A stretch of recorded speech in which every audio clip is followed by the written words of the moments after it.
AGV helmets and RST leather. So good work, and all clear from the officials. Should have a good start this time as our startup moves away as we'll go to the lights. We're starting under lights, folks, so if you're looking from that dummy grid or back off the start, you can take an opportunity and see that start. There we go. Red 1, 2, 3, 4, 5. Lights out. We go racing. And the fabulous TZ Yamaha's out there to look at, and that is the ultimate, of course, in pure post-classic. Fabulous bikes from their era, and nice to see them here. And that's why they're called a junior lineup. These are the smaller capacity bikes.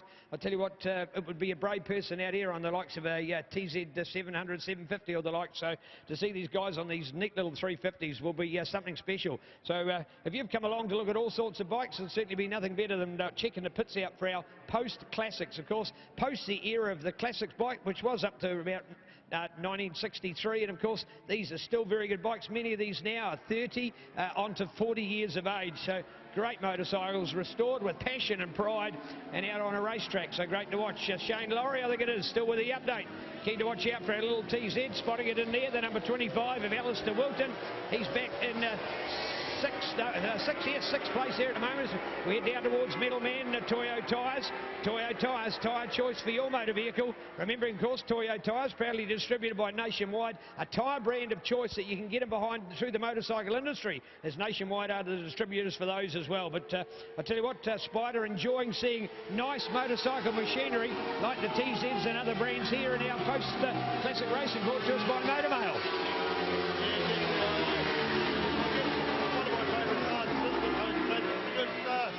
I'm in my early 50s, and when I was growing up around the cemetery circuit and the Marlborough Series days and the early 80s, this was what was running, and this was the current bikes running on the track. And obviously they called them Formula 1, Formula 2 back then rather than super bikes and super sport, but certainly plenty of bikes to bring back some memories. No big post-classics here this weekend. They decided instead of spreading the field across, they've got enough entrants there if they just make it the pre-82 Junior, pre-89 Formula 2 and pre-89 Formula 3, and good close racing. Shane Lowry out in the front there. He only poked his nose about once in the whole race yesterday in the front. He was a bit gutted with his result, but second was still pretty damn good. But right now he's got a bit of a break from Scotty Finlay.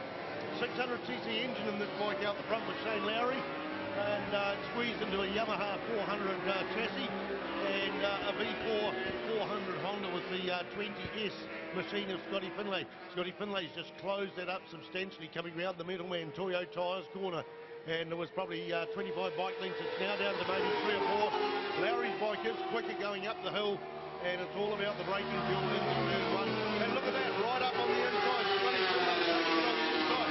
I thought he tucked in behind Shane Lowry there, but no, he goes straight in there and goes into the lead. So Lowry's got a bit of work to do to get back in the front there. The changes are now about 6 bike lengths between the two lead bikes here coming out of the Hamilton Asphalt corner, and Scotty Finlay's just disappearing on it all. He's just riding off into the sunset. Don't forget, folks, those listening on live timing, you've still got time to get out here and come and enjoy the sound of the motorcycles, the smell of the fumes of the motorcycles, and you can watch it later on Ctas live timing. In a couple of days' time, it will be posted up there. It used to cost a couple of $$50 each race, or $20 for the whole day. Grant Collingwood from Ctas has changed that now, and it is free. It is free for all of the future. And if you want some historical footage, he's got over 1,000 hours. Last year, I think, at one of the rounds, it might have been here at Hampton Down, if my memory serves correct, he celebrated his 1,000th hour of live timing. So you can go back to a bike race all those years ago, and if you do actually go into the site, and it does still say you need to pay the $2.50, just get hold of Grant, and he will unlock it, because it is a job that he needs to do manually. So he will unlock it there. Don't forget also on that same page there is an option there to donate a couple of dollars to support Grant. He is obviously, every time I see him, he's got more gear and more spectacular gear and bits and pieces as times and technology changes. Okay, what have we got out there? It is an 8-lap race today, an 8-lap race. Later on we're going to have an 8-lapper as well for the there's just 2 races today, is there, for the Post Classics, Neil Ritchie? Yeah, that seems to be our update that we've got. Unsure of the confirmation of that, but that's all we've got. The other classes to do that, so I presume they're dropping one, unsure which round, but hopefully to get an update of that. But I tell you what, enjoying watching young Mark Robinson, and well done to Mark. If you notice, there is a Mark Robertson and a Mark Robinson. Of course, obviously, completely different surnames, unrelated. There's Mark Robinson at the moment. Mark, a young man who we watched along with his brother do some great work in 125 racing. I'll tell you what, and there he is now to get the advantage. A tiny little 125, yes indeed. Of course, this is the 1988 Honda RS125, so very eligible for this kind of racing. And a little 125 GP bike, giving nothing away to a modern bike that's probably up to 10 years a later model, but technology-wise, not a huge amount of change in here. So we go to Scott Finlay out in front, then in second place to Shane Laurie. Now looking out to 251 for in there Tim Barnes, and then go to Mark Robinson on the little number 57, courtesy of James Simpson Engineering and the Honda RS125. Now we'd seen in the previous lap where he was able to get past 5th place and get into 4th, and then 5th was able to overtake him again.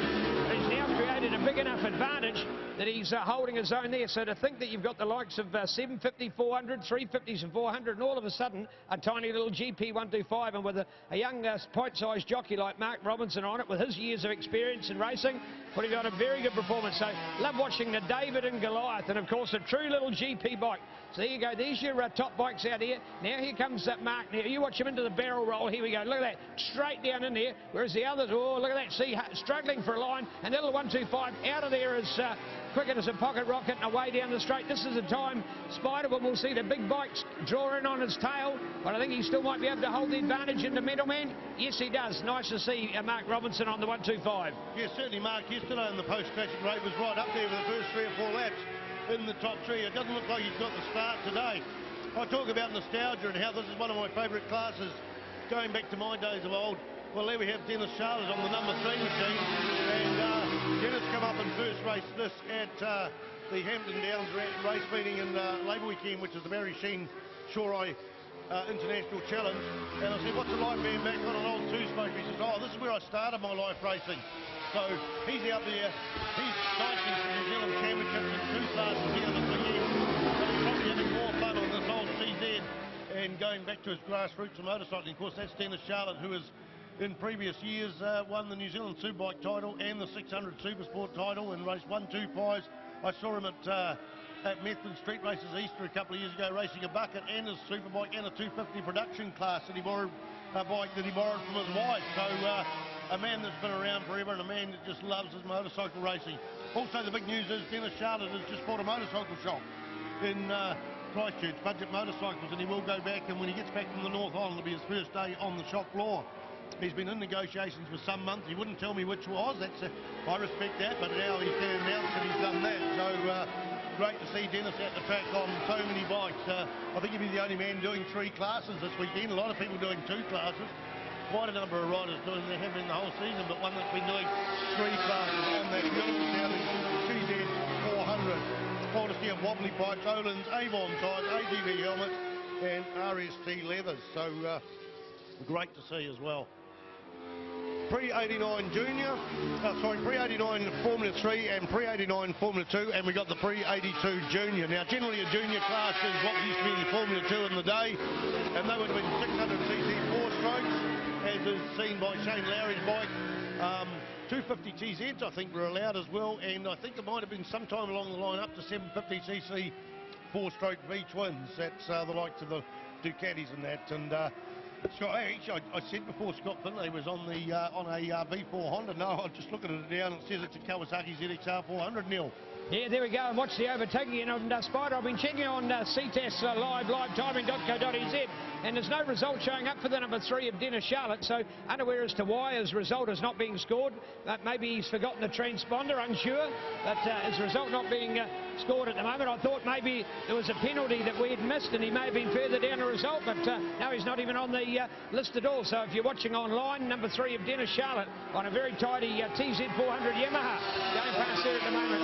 So work out there at the moment with our white flag. Now there was an example during that lap.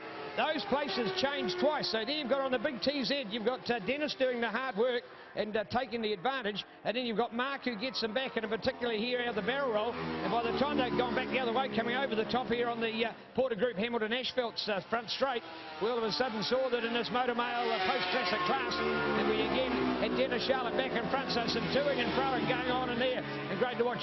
When you say big bike, little bike, 400, 125, not a lot of difference there.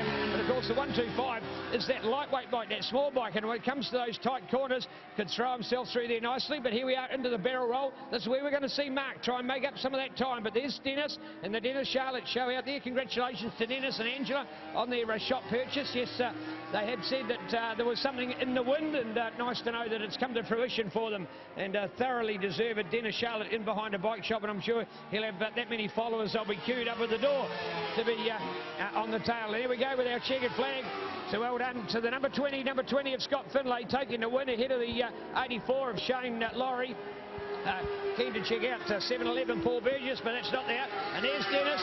That is bike 3 in place 3.